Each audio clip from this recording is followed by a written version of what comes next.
Kena betul-betul cari kawan yang bertakwa. Jadi tutup aib ni, tak sedut ceritalah hal-hal orang lebih-lebih sangat. Kita ni bukan sempurna pun. Isteri buka aib suami, contoh. Satu Malaysia tahu. Adakah ubah persepsi orang terhadap apa yang telah dia buat yang buruk dia pergi sebar ke? Tak ubah lah.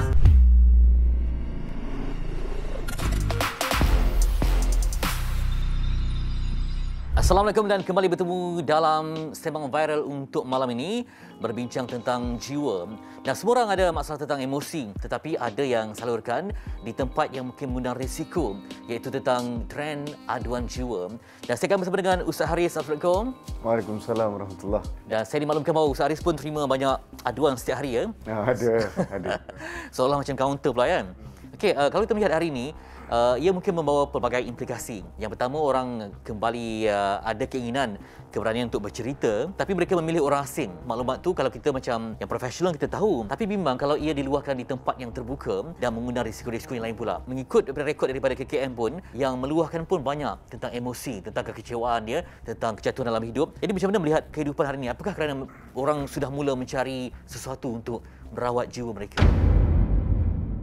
Bila kita cakap pasal orang nak mengadu ni, semua orang pun akan mengadu. Kita, saya, tuan moderator, semua kita akan mengadu. Sebab itulah Allah SWT jadikan kita ni berpasang-pasangan. Dan bukan saja berpasang-pasangan, Allah SWT sebut tentang kawan-kawan dalam Al-Quran. Al-akhilla yawma idzin ba'duhum li ba'din aduun illa al-muttaqin. Kawan-kawan ni semuanya tidak ada kebaikan, tidak ada gunanya, melainkan yang memberi manfaat, yang bertakwa kepada Allah SWT. Jadi tuan-tuan dan puan yang di rumah tu, kalau nak mengadu, pastikan ada circle yang kita percayai. Sebab sekarang ni manusia banyak sangat mengadu dekat orang, dia lupa nak mengadu dekat Allah SWT. Jadi kalau manusia itu tidak mengadu sepenuh-penuhnya kepada Allah SWT, itu yang jadi silap tu. Dia cari orang, dia DM orang ni, dia DM dia orang ni. Macam-macam mana sekalipun orang yang akan dengar apa yang kita cakap, tidaklah dia menjaga amanah cerita itu lebih daripada Allah SWT jaga, lebih daripada apa yang disarankan oleh Al-Quran. Isteri, anak-anak dan juga kawan-kawan yang bertakwa. Dia bukan kawan-kawan saja, kawan-kawan yang bertakwa. Berapa banyak kita lepas berbalas dengan kawan, dia kata, my friends talk behind me. Lepas tu mulalah post gambar orang kena cocok, kena tikam kat belakang. Kerana apa? Kerana cara kita memilih kawan tu daripada awal lagi dah tak benar, tuan-tuan dan puan sekalian. Jadi kena betul-betul cari kawan yang bertakwa. Saya ada seorang kawan, bila ustaz kita meninggal, tapi kita berkawan dengan ustaz ni. Masa ustaz tu meninggal, kita pergi kat dia punya penguburan dia tu, kita doa dekat dia. Sungguh-sungguh kita doa kat dia. Sebab tu disebut dalam hadis, tidak terputus amalan. Idza mata ibni Adam inqata'a amaluhu illa min salah. Terputus semua amalan kecuali 3. Antaranya adalah waladun salih yad'u lahu, al-ilmu yantafa'u bih, dan juga as-sadaqatun jariyah. Bila kita doa dekat orang, sungguh-sungguh kita minta. Kita doa, kata, ya Allah, ampunkan dosa dia, Allah. Tak perlu ramai pun orang datang. Yang mana ikhlas tu yang akan sampai kepada si mati. Itulah antara tujuan penting kita akan kena ada orang-orang, kawan-kawan yang rapat, yang betul-betul bertakwa, yang nak berubah ke arah kebaikan.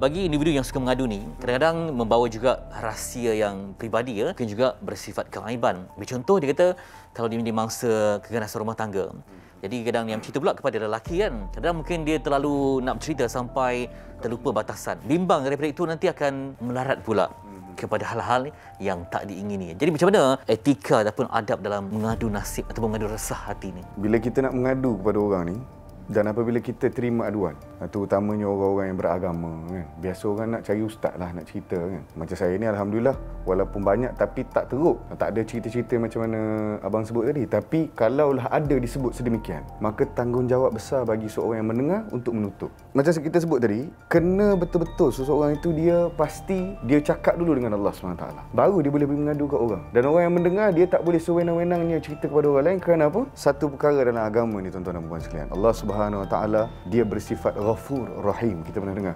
Innallaha Ghafurur Rahim. Dan ada setengah-setengah ulama menjelaskan benda ni. Bila tuan-tuan buat dosa di rumah, di mana-mana sahaja, apa yang berlaku adalah selepas itu Allah tutup cerita. Orang lain tak nampak, dia ni pernah buat dosa ni, kameraman ni pernah buat dosa ni, tapi dia takkan nampak macam tu. Bukan begitu sifat Allah SWT sediakan kepada kita. Tetapi apabila kita bercerita, maka mulalah pandangan-pandangan orang kepada yang sedemikian. Macam mana yang dia buat tu, macam itulah dia punya fikir. Kepala otak dia fikir, ni betul ni, buat jahat lah ni. Tapi tuan-tuan dan puan sekalian, apa yang perlu sebenarnya, kita memang kena banyak mujahadah dalam menerima perkara yang berlaku dan berdoa kepada Allah SWT secara total. Ada juga yang macam bila berlaku masalah, dia habis canang aib suami ke isteri ke, diberikan bukti-bukti ya, screenshot ke apa, semua habis keluar. Jadi keaiban tu bukan hanya kepada pasangan, tapi juga mungkin kepada keluarga, teman, sahabat tempat kerja. Jadi macam mana untuk mengawal amarah ni, sebab benda yang disahkan secara tertutup tapi digunakan macam-macam alasan untuk memastikan orang yang dah benci tu mendapat balasan dan juga mungkin kejian yang mungkin akan menjadi bahan viral, orang bully semua. Macam mana?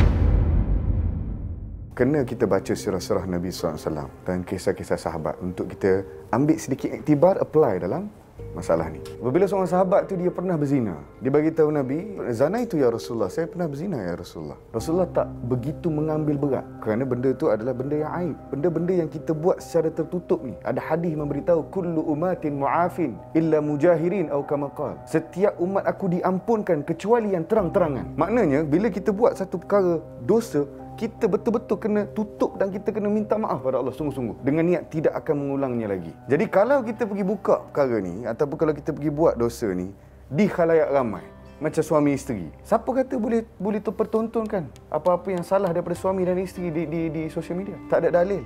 Bahkan ada larangan, ku anfusakum wa ahlikum nara. Nanti kan contoh suami dengan isteri gaduh. Isteri buka aib suami, contoh. Satu Malaysia tahu, mak dia tahu, ayah dia tahu. Lepas tu dia berbaik balik. Adakah ubah persepsi orang terhadap apa yang telah dia buat yang buruk dia pergi sebarkan? Tak ubah kan. Jadi sebab itulah tuan-tuan dan puan-puan sekalian, bila bergaduh, pertama sekali jangan sesekali sebarkan aib siapa-siapa. Suami isteri ada dalil yang suruh memelihara suami isteri daripada api neraka. Keluarga, anak-anak, kita semua ada aib bang. Kalau Allah SWT buka aib tuan-tuan di rumah, buka aib kita di sini, tak ada orang pun berani bercakap kat sini kerana aib ni menjatuhkan manusia. Jadi tutup aib ni, tak sedut cerita lah hal-hal orang lebih-lebih sangat.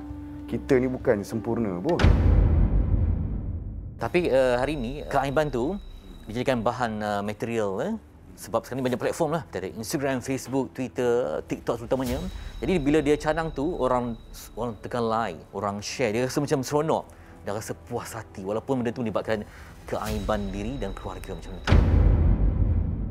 Pertama sekali, semua antara kita tuan-tuan dan puan-puan tak terlepas daripada kesilapan. Kullu bani Adam khata' wa khairu khata' tawabin aw kama qala. Setiap anak Adam ni dia akan melakukan kesalahan. Yang paling baik yang melakukan kesalahan ni yang bertaubat. Jadi orang kalau dia ada buat dosa, dia ada buat silap, kita minta supaya orang yang buat dosa dan silap tu dia taubatlah pada Allah SWT. Jangan jadikan sosial media ni, dan kita pula sebagai orang yang menggunakan sosial media, jangan tingkatkan kegairahan kita nak tahu benda buruk tentang orang. Oh, dia ni buat apa? Dia ni dosa apa? Jangan didik hati macam tu. Jadi apa yang kita sebut di sini adalah aib-aib yang ada. Kalau baik, agama ni dah bercerita dah macam mana nak handle kalau ada aib yang berlaku. Bukan suruh dicanang tapi suruh bertaubat. Okay, untuk akhirnya mungkin ada satu lagi rumusan akhir, pesan nasihat kepada semualah. Ya, sebab kita ni hari ni tangan umpama berjahit dengan telefon kan. Jadi supaya mengawal apa yang nak dikeluarkan dan dihebahkan kepada orang, supaya aib itu terjaga, maruah diri terpelihara, dan juga pada masa yang sama dapat kita jadi mukmin yang lebih banyak bermunajat. Mungkin masa terbaik untuk kita lebih beruzlah dengan Ta'ala. Semoga itu dapat menyembuhkan jiwa kita. Pesanan saya kepada diri saya, yang hina, yang bercakap mungkin banyak salah daripada yang mendengar. Pada mereka-mereka yang berada di luar sana, pertama sekali, jangan senang wenang kita nak meletakkan satu perkara yang buruk dilihat orang, aurat kita, aib orang. Jangan kita secara terbuka menyebut ataupun meninggalkan apa-apa sedemikian. Nabi bagi tahu, man sanna fil Islam sunnatan hasanatan falahu ajruha wa ajru man amila biha. Siapa yang tunjukkan satu contoh yang baik dalam Islam, lepas tu orang ikut, bagi dia pahala walaupun dia dah tak ada di dunia ini. Wa man sanna fil Islam sunnatan sayyi'atan, dan siapa yang menunjukkan satu contoh yang tidak baik dalam Islam, falahu wizruha wa wizru man amila biha. Baginya adalah dosa, dan dosa tu mengalirlah sampai bila-bila dia tak ada kat dunia pun dosa mengalir juga. Jadi jangan mudah-mudah untuk kita mempertontonkan kesilapan kita, dosa yang pernah kita buat. Kita minta Allah SWT jaga diri kita ni. Terutama orang yang bercakap ni, yang bercakap pandai ni kadang-kadang pun banyak silap juga. Diri saya lah. Jadi kita minta Allah SWT jaga diri tuan-tuan, diri saya dan diri semua orang Islam di dunia ini. Moga mereka terhindar daripada satu dosa yang ditinggalkan mengalir sampai kita dah tak ada, sampai bila-bila pun mengalir.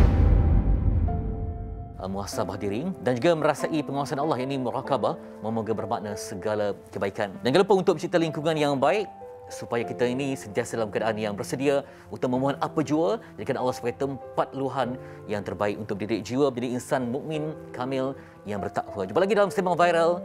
Assalamualaikum.